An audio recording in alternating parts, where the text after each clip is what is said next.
در زمانهای گذشته پادشاهی تخت سنگ بزرگی را بر سر راهی قرار داد.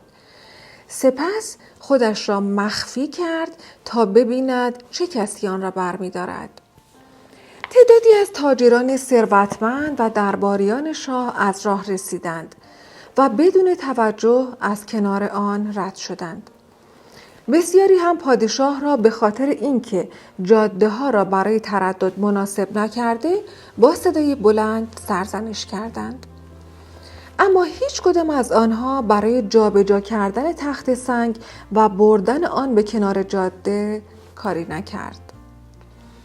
سپس یک روستایی که باری از سبزیجات را روی دوش خود حمل می کرد از راه رسید. وقتی به تخت سنگ نزدیک شد، بارش را بر زمین گذاشت و سعی کرد تا سنگ را به کنار جاده حرکت دهد. بالاخره بعد از کلی هل دادن و تقلا کردن موفق شد. وقتی کشاورز بار سبزیجاتش را از زمین بلند می کرد، متوجه یک کیسه در جایی که قبلا تخت سنگ قرار داشت شد. آن کیسه پر از سکه های طلا بود و یادداشتی از طرف پادشاه در آن قرار داشت و به این نکته اشاره می کرد که آن طلاها متعلق به کسی است که تخت سنگ را از سر راه برداشته است. روستایی چیزی را آموخت که بسیاری از افراد هرگز آن را نفهمیدند.